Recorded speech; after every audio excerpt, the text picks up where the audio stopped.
It is the first Dynamite of 2023. MJF makes an appearance, and Samoa Joe defends the TNT title against Darby Allin. All of this and more on Dynamite Debrief.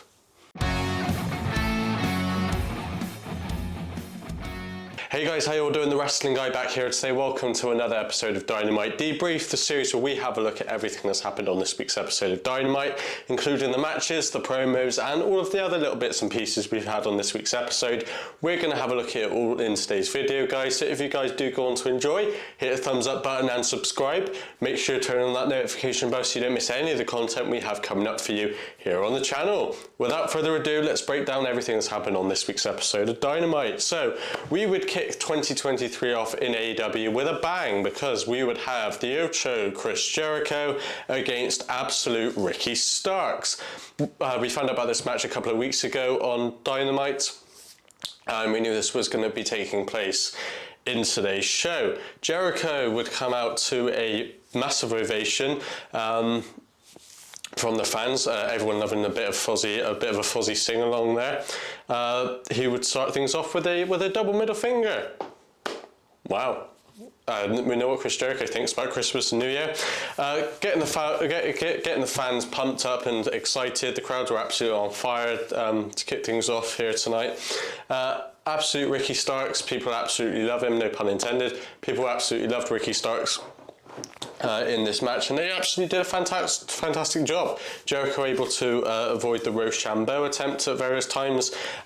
Ricky Stark's been able to connect with two Liger bombs, unfortunately only to get a 2 count, and this would result in an absolutely fantastic, huge win for Absolute Ricky Starks. What a way to kick off the year than with a win over one of the greats, Chris Jericho. Absolutely fantastic match, great way to kick things off for this week on Dynamite. Nice to see a good old-fashioned good versus bad guy match on here. After the match, the rest of the Jericho Appreciation Society would come down, and they would start a beatdown on Ricky Starks, who would come to the save, none other than Action Andretti. He would come down, he has that burnt face after the attack by the wizard, Chris Jericho. He would come down, and he would end up clearing the ring with a steel chair. We'd then have Ty Mello and Anna Jay of the JAS come down. They would hit a low blow on Andretti, and things would just descend into absolute chaos, which resulted in the JAS end up actually leaving the arena. Back in the ring, we had Tony Schiavone, and he would welcome Hangman Adam Page to the ring as he wanted an update on Adam Page's medical condition. After, obviously, the brutal injury at the hands of Jon Moxley in their match a couple of weeks ago. Adam Page says he's still not medically cleared, but he is going to make sure that he knocks Jon Moxley out. Obviously, there was a more explicit version, but I'm not going to say it on here because of YouTube purposes. But Jon Moxley would then come and make his opinions felt. He would talk about how this time he was going to hit he was going to hit Adam Page, and this time he wasn't going to get back up.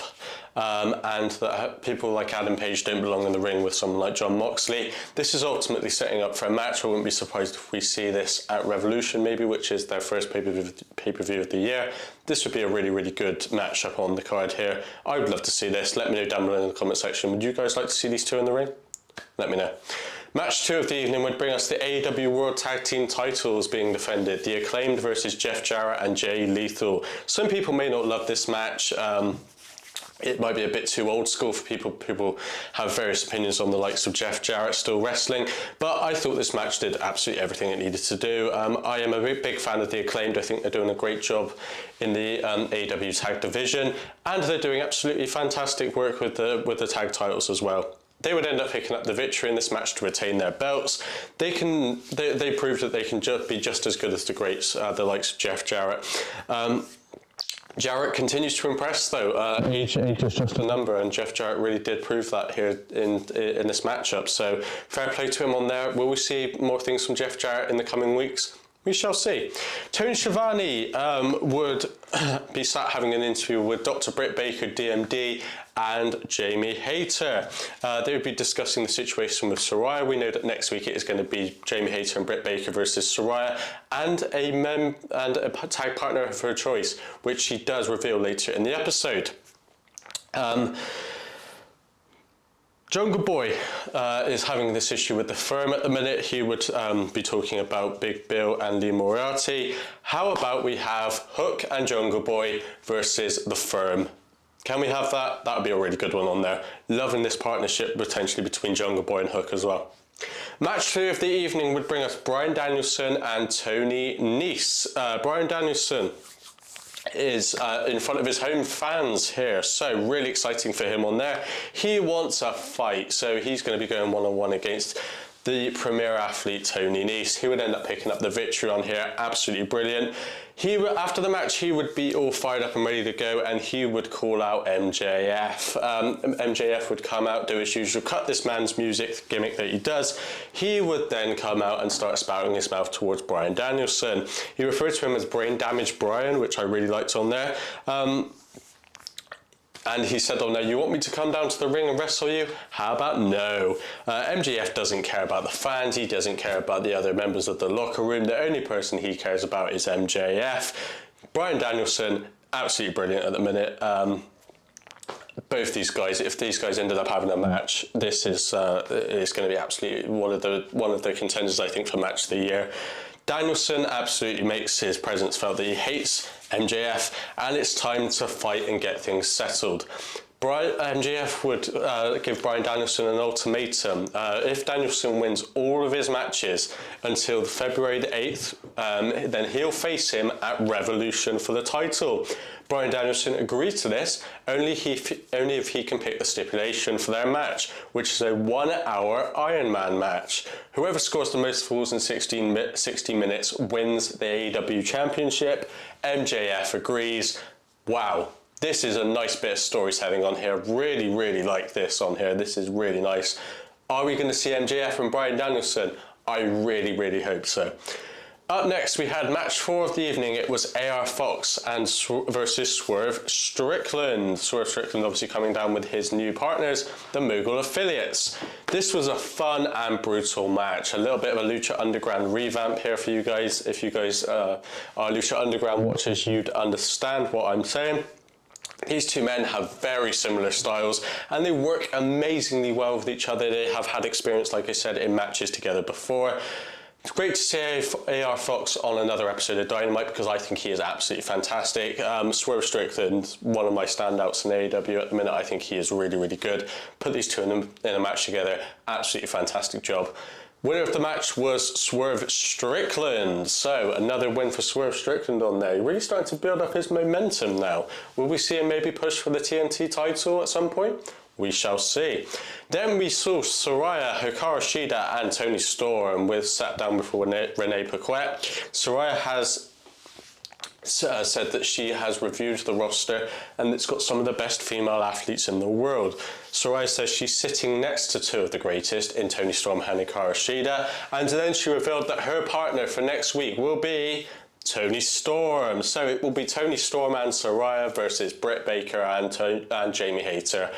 Wow, 4 of my absolute favourites in one ring. This is going to be good. Wrestling Guy is going to be all over that one next week on Dynamite Debrief, so make sure you guys are coming next week to check that one out.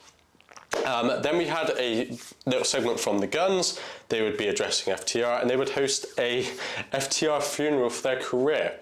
Again, this is setting up for another FTR and the Guns match. Hopefully we don't have to wait too long for that one because that's going to be good as well. Really good start to AEW so far. A solid good couple of hours of Dynamite so far. This is how you kick off the new year. Unfortunately, it does get slightly downhill because up next we had the next match, which was Jade Cargill and Red Velvet versus Kiera Hogan and Sky Blue. I don't really have anything to say about this matchup apart from it existed. Let's move on. That was about it. That's all we can really say. Nothing really to write home about in this match. Then we had the main event. Now this is where it gets good. End on a high.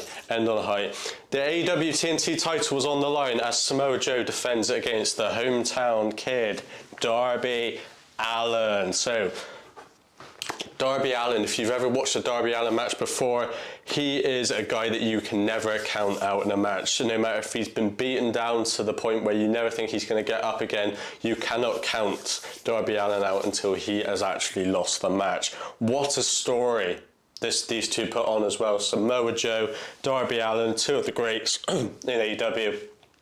Absolutely stellar job on here. Darby is a guy that... excuse me.